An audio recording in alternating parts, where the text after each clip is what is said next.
యేసు రక్తమే జయం పరిచర్య. ప్రియ రక్షకుడైన యేసుక్రీస్తు నామమున ఈ ఉదయకాలమున మీ అందరికి శుభములు కలుగునుగాక. నీ దేవుడైన యెహోవా నీ మధ్య ఉన్నాడు. ఆయన శక్తిమంతుడు. ఆయన మిమ్మను రక్షించును. ఆయన బహు ఆనందముతో నీయందు సంతోషించును. నీయందు తనకున్న ప్రేమను బట్టి శాంతము వహించి నీ అందలి సంతోషము చేత ఆయన హర్షించును అని దేవుని వాక్యం సెలవిస్తుంది. నా ప్రియ సహోదరి సహోదరులారా, రక్షించబడుట అనగా పాపము నుంచి నీవు వేరుపరచబడుట, అనగా పాప క్షమాపణ పొందుట, పాపమునకు ఇక నీవు శిక్ష లేకపోవుట, శత్రువైన సాతాను ఓడిపోవుట, దేవుడు తన సహవాసము కృప తోడ్పాటు నీకు నీ జీవితకాలమంతయు అనుగ్రహించున్నదే ఈ రక్షణ. దేవునికి ప్రీతిని ఆనందాన్ని కలిగించడం నేడే ఇప్పుడే నీవు అలవరుచుకో. ఇట్టి రక్షణ కొరకు దేవుని వైపు చూడుము. ఆయన నీకు రక్షణార్థమైన జీవితమును అనుగ్రహించును.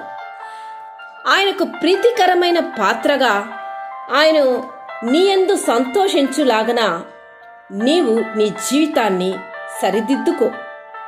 నీలో ఉంటున్న పాపపు ఆలోచనలు ఇక నీ జీవితంలో ప్రవేశించకుండా రక్షణ పొందిన తరువాత పరిశుద్ధ జీవితం నీవు జీవించి నీవు ఆయనకు ఆయాసకరమైన కార్యములు చెయ్యకుండా జాగ్రత్త పడాలి. దుష్టుల చెడుతనమును మాన్పుము, నీతిగల వారిని స్థిరపరచుము, యథార్థ హృదయులను రక్షించు దేవుడే నా కేడుము మోయువాడై ఉన్నాడని దేవుని వాక్యం సెలవిస్తుంది. కనుక నీవు దేవుని ఎదుట ప్రీతికరమైన పాత్రగా వాడబడాలి. అట్టి వారికి యెహోవా వారికి సహాయుడై వారిని రక్షించును.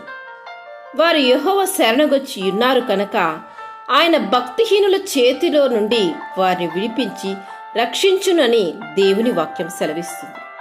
నా ప్రియ సహోదరి సహోదరులారా, ఈ వాక్యంను విన్న తర్వాత నీలో చిన్నటి లోపము ఉన్నను దేవుని చెంత ఆ పాపాన్ని నీవు అర్పించి నీవు పరిశుద్ధ జీవితాన్ని జీవించినట్లయితే ఇట్టి రక్షణను పొందుకొని సంతోషంగా నీవు జీవించెదవు. దేవుని నీవు సంతోషపెట్టు పాత్రగా ఉండు. ఆమె దేవుని కృపా కనికరం నీకు ఎల్లవేళలా తోడుగా ఉండునుగాక. యేసు రక్తమే జయం పరిచర్యలో మీ సహోదరి. God bless you.